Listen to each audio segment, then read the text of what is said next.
This is Sportscenter. You only got one shot. One more game to play. Get out the way. Stay with it. We know what's at stake. Game 7. Have to get it. Make the title on possession. Best 2 words in team sports. Game 7. Jump, jump, jump. On the bus. Now get off the bus. It's all about us. James on the bus. He's heading us away. LeBron hit that 3. Allen. Tie game. Push. Block. The emotions running high. This is Heavyweight fight. Game 6. That's like. You let it fly. Let it go. Stay composed. Got one more to go. Need 3, 4, 5 starts in a row. You only got one shot. Game 7. Let's go. Get out the way. Stay with it. There's no game 8. Game 7. Have to get it. I want to See what happens if the Spurs win on the road. It's a really long question. It's not top defensively, physically, And mentally, there's no secret recipe. Winner takes a trophy. We had to survive. The game Of our lives, show what we made of. you only got one shot. One more game to play. Get out the way. Stay with it. There's no game 8. Game 7. Game 7. Can't forget those 7. make the title on possession. 2 words. Game 7.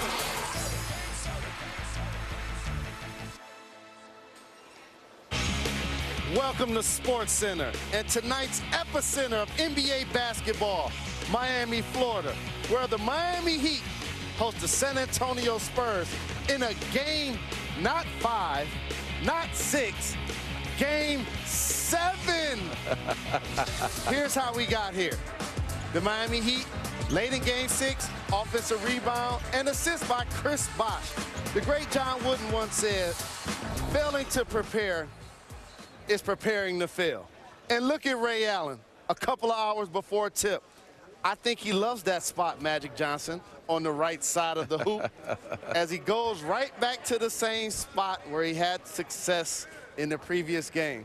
As you've heard, I'm Jalen Rose. This is Bill Simmons. This is Irvin Magic Johnson. Are we hosting SportsCenter? Yes, we are. Don't get fired, Bill. New promotion. I'm excited. I love it. So, Bill, Magic, you're a Hall of Famer. You're a 5-time NBA champion. You've been in 2 game 7s. A couple hours before tip. Please put us behind the curtain. What's being said in those locker rooms right now? Well, you're just really trying to relax, Jalen, number one. Then you're going over your notes. You're trying to say, okay, what do I have to do to put my team in a position to win? What's my assignment? Who am I guarding? What are they doing against me? And so on. And then you also have to say, okay, I'm not going to try to do more than I'm supposed to do or what I can and I'm capable of doing. So we've seen in Game 7s, I've been in 2 of them, Larry Bird put on a show in Game 7 in Boston in '84 when they beat us. James Worthy had a high triple-double, 36 points against the Detroit Pistons in Game 7. Bill, I think it's going to come down to one of the big 3 on both sides. Who's going to be the superstar? Who's going to be the star tonight? They have to lead their team to victory. So you're going with the best player in the gym theory. What's his Usually a name? good theory. What's his name? It's usually going to be LeBron James. I have not played in a Game 7. I've been to 2 of them, though. I went to the one in 1984 and the one in 2010. It's a different energy. Yeah. It's not almost not even totally a basketball game. It's something else. It's physical. It's frantic. It's just super tense the whole time. They're usually not that well played. Well, usually because comes down everybody's to, scared. Everybody's a little scared. Yeah. Everybody's tired. Mm-hmm. Both sides know each other. They know every play the other team's going to run. They know every weakness and strength for the other team. And it really comes down, I hate to use this phrase, but it becomes a gut check. And that's what Kobe was talking about 2010.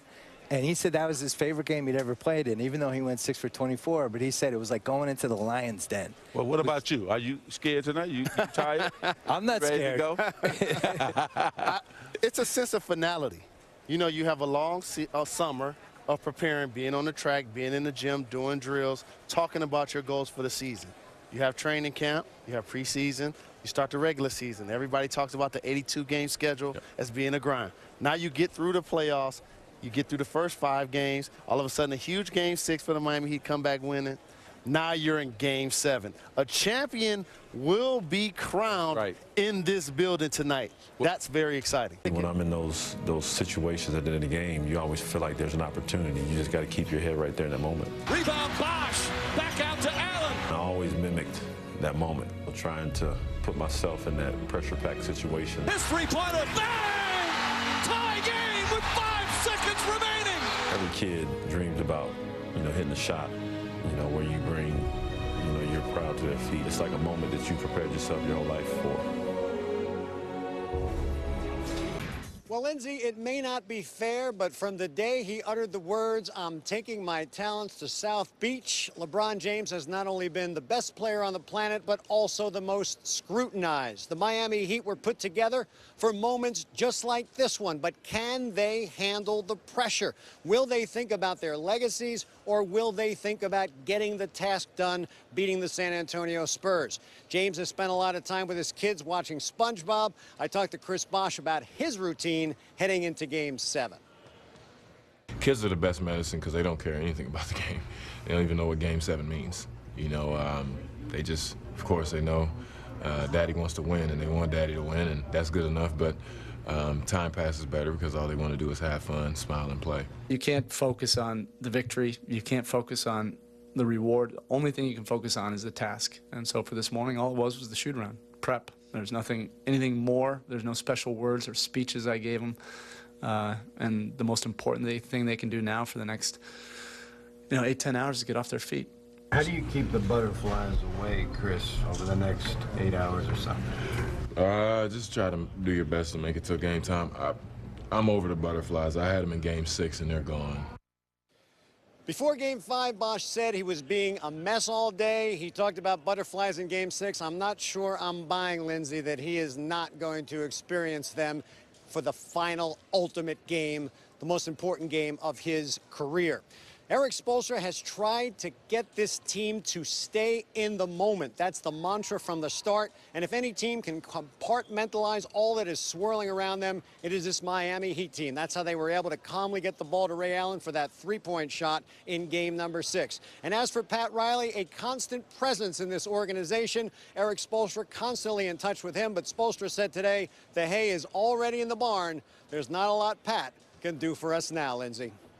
Mark Schwartz, thank you very much. Those kids should get paid, take their minds off it. We've taken you from Bristol to Miami. Now we turn to Vegas. MGM had the Heat open as 7-point favorites. That's moved down to Miami -6. Bovada, meanwhile, setting the over-under for LeBron James points at 28.5. He averages almost 34 in Game 7s, most in NBA history. Could he come up big in another Game 7? We asked Bob Ryan and Mike Wilbon of PTI for their decisive factor tonight. Wild shot thrown down by LeBron James. Back out to James, another three. It's good. Rebound Bosh. Back out to Allen. His three-pointer. Bang! Tie game. Green blocked by Bosh. There'll be a Game 7. All right, we showed you what Dwayne's going to wear. This is what LeBron was draped in getting to the game. He stole Bruce's car. Somebody passed old LeBron in his Porsche going over the arena. So, you got the top down, and you want to talk about living the dream. That's it right there. And fans tonight at American Airlines Arena, free T-shirt night. That's good. We're giving you some stuff. Look at it. There's all the faces of the Heat players, and then what they'll do is they'll quiz the fans after it because there's some angst about maybe their bandwagon guys. If you can match them up with their numbers, you name enough of them, you get to keep it. So it's like memory. That's that game. There you go. Wear the T-shirt. Don't wave it. White and surrender.